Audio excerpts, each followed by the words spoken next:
Então ela é tuberculose, é causada pelo micobactério tuberculose. Tem um pico bimodal, então você vai ter a presença da tuberculose óssea acometendo crianças, tá? Em torno aí de 10% das crianças infectadas abaixo de 5 anos de idade vão ter a manifestação óssea. E os idosos, sendo que quanto maior a idade, maior a ocorrência da tuberculose óssea, né? Também chamada de tuberculose extrapulmonar. E quando acontecer em adultos, temos que pensar em imunodeficiência. Qual que é o principal sítio da tuberculose óssea? Disparado, coluna. Onde na coluna? Transição tóraco-lombar.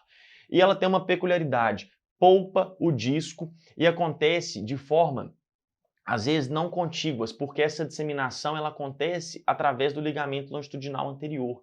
Não é igual uma espondilodicite, que começa no disco, acomete os corpos vertebrais, mas de forma contígua, tá?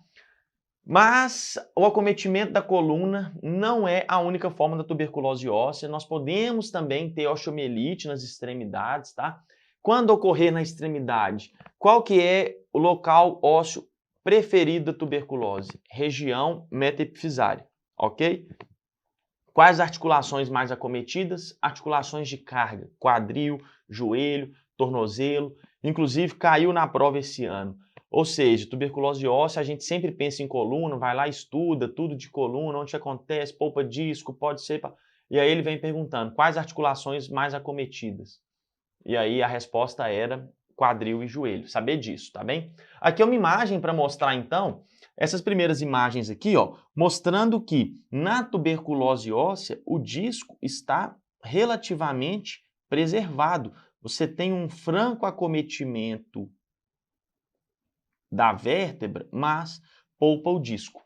Ao contrário do que acontece aqui na espondilodicite. A espondilodicite, o problema, ele começa no disco e vai para a vértebra, tá? Então, gravem bem essas duas imagens e a diferença substancial entre uma espondilodicite e uma tuberculose óssea na coluna vertebral. Qual que é o curso da tuberculose, então?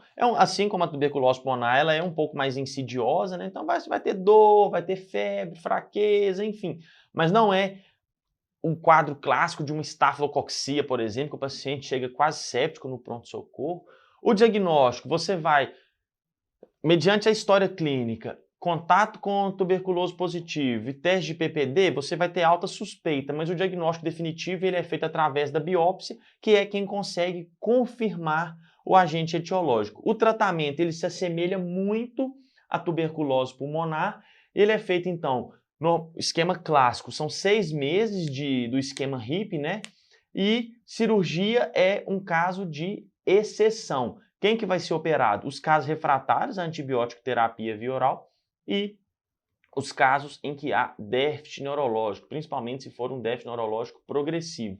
E existe também o mal de Pote, que é o epônimo para a paraplegia secundária ao acometimento da tuberculose na coluna vertebral. Então, se o paciente tem tuberculose na coluna, ficou paraplégico, vai receber o nome de mal de Pote. Tratamento cirúrgico, mas a maioria recupera, tem bom prognóstico.